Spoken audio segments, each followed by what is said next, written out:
हिंसा मामले में लगातार देखिए अपडेट सामने आ रहा है, लेकिन अभी तक 87 लोगों को गिरफ्तार किया जा चुका है। बहराइच हिंसा मामले में पुलिस लगातार इस समय एक्शन ले रही है और दंगाइयों की पहचान अभी भी लगातार जारी है कि आखिर कौन कौन से लोग उपद्रव में शामिल थे।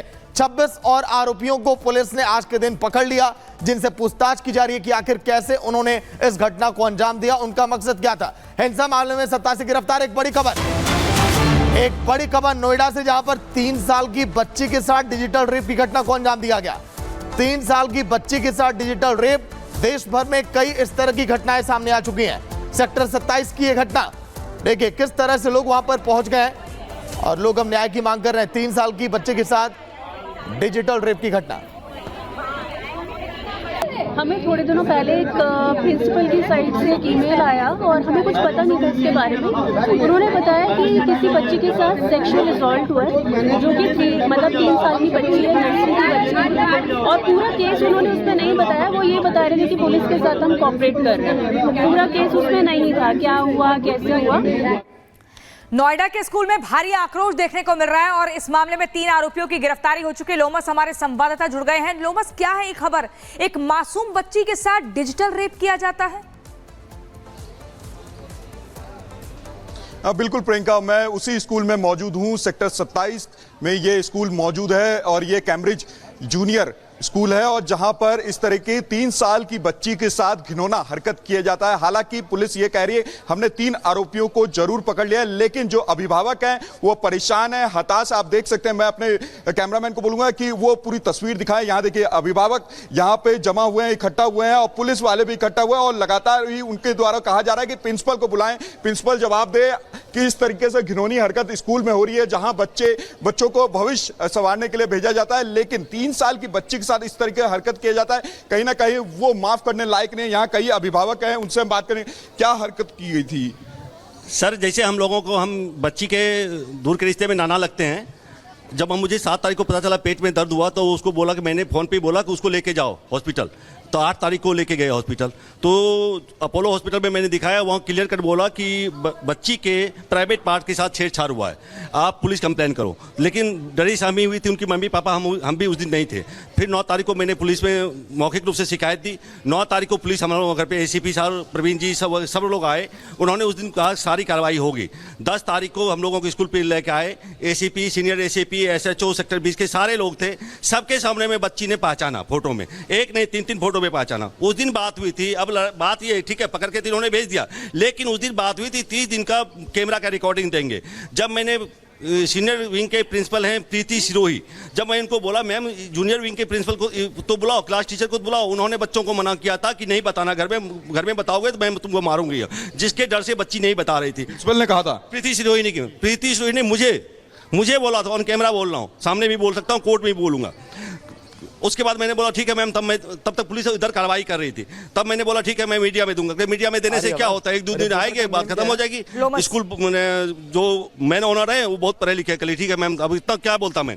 इस तरह की हरकत अगर स्कूल में होने लगी तो बच्चे कहां तक सुरक्षित है, जहां बच्चों का भविष्य? सर, उन्होंने अब कह रहा है कि 30 दिन का पहले कैमरा रिकॉर्डिंग देने की बात है। अब 7 दिन के बाद आ रहा है लेने के लिए, क्या वो मिटाएगा नहीं? उसके बाद आप कह रहे हैं 14 दिन का, इसका मतलब उसके पहले भी कुछ हुआ घटना, तभी तो उन्होंने डिलीट किया। बच्चे कहां तक सुरक्षित है इस तरीके घटना हो जाए? इस तरीके की घटना को देखते हुए तो हम बहुत डरे सहमे हुए हैं। मैंने तो ये भी डिसीजन लिया है कि जब तक यहाँ से क्लैरिटी नहीं आएगी मैं अपनी बिटिया को यहाँ नहीं भेजूंगा। ये स्कूल का सरासर नेग्लिजेंसी कह सकते हैं और है। आज पेरेंट टीचर मीटिंग शेड्यूल था और उन्होंने वो, कुछ महिलाएं भी है, कुछ अभिभावक महिलाएं भी हैं यहाँ पे मौजूद, उनसे भी हम बात करने की कोशिश करते हैं और जानने की कोशिश करते हैं।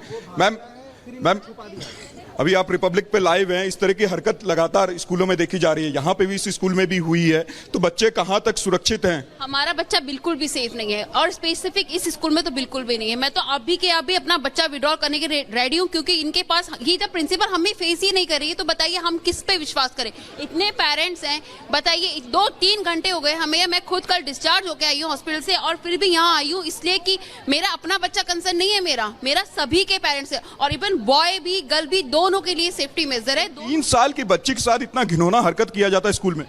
हाँ, ये तो बहुत ही शर्मनाक बात है और बिल्कुल ही रिसेप्शन के सामने रूम है जहाँ पे ये चीज़ हुई है और इस पूरी घटना को दबाने की कोशिश कर रही है। आज इतने पेरेंट्स यहाँ जमा हुए हैं, हमारे मैटर को एड्रेस करने की जगह head mistress out of station बताई जा रही है, प्रिंसिपल आ नहीं रही है, हमें कंटिन्यूसली पुलिस को रिक्वेस्ट करनी पड़ रही है, डीएम ऑफिस जाना पड़ रहा है। यहाँ पे प्राइमरीली एटलीस्ट हमारे कंसर्न को एड्रेस करना चाहिए था एडमिनिस्ट्रेशन ने। कैसे घिनौना स्कूल में हरकत हुआ है, उसके बाद कहाँ अभिभावक अपने बच्चों को सुरक्षित मानेंगे? अब कहीं मानेंगे, जब ये स्कूल ऐसा है तो कहीं भी कोई भी स्कूल में अब लोग विश्वास नहीं करेंगे।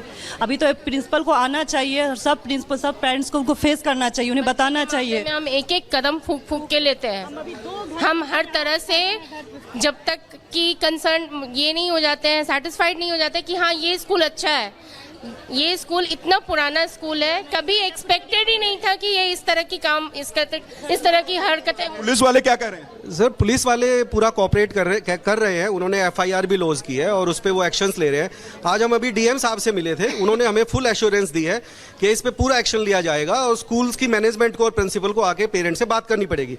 हमारी 3 ही डिमांड है कि उस छोटे बच्चे के साथ पूरा जस्टिस हो। दूसरा, यहाँ पे फ्यूचर में जितने भी बच्चे टेरराइज्ड हैं उनके लिए एक सेफ्टी का माहौल क्रिएट किया जाए और जो प्रिंसिपल है और जूनियर प्रिंसिपल है इनको सर टर्मिनेट किया जाएगा क्योंकि उनकी रिस्पॉन्सिबिलिटी थी। उनके अभिभावकों की तरफ से तो ये बताया जा रहा है कि उनको धमकी दे रही थी प्रिंसिपल कि अगर पुलिस में जाते हैं तो फिर कार्रवाई होगी। आप स्कूल का रवैया यूँ समझ लीजिए कि अभी हम लोग डीएम साहब से मिलके आ रहे हैं। डीएम साहब का भी फोन उठाने से उन्होंने मना कर दिया, तब उन्होंने डीआरएस को बोला कि स्कूल सील कर दो, ठीक है। उसके बाद ये प्रिंसिपल जी अब जो यहाँ आ रही हैं, ठीक है। तो आप स्कूल का देखिए नेग्लिजेंस जो है ना और जिनका रवैया है, हाँ, बच्चों के प्रति और पेरेंट्स के प्रति एब्सोल्युटली बैड। अभी जो इस तरह की घटना हो जाती है फिर क्यों स्कूल प्रशासन बसते हुए नजर आती है? क्योंकि गलतियाँ उनकी होती है, छुपाने रहे हैं वो लोग, छुपाने की कोशिश कर रहे हैं शुरू से अभी तक, है ना। अभी 11th क्लास के बच्चों ने इसके लिए वॉइस रेस किया, उन्होंने उनको सस्पेंड कर दिया, ऐसा सुनने में आ रहा है। इफ दे आर बिल्कुल आपको इस खबर से जुड़ी हुई एक एक पल पल की अपडेट आपको दिखाएंगे। नोएडा के स्कूल में गंदी हरकत, ब्रेक के बाद आपको विस्तार से ये पूरी खबर दिखाएंगे। जुड़े रहिए रिपब्लिक भारत के साथ। रुकते हैं एक छोटे से ब्रेक के बाद।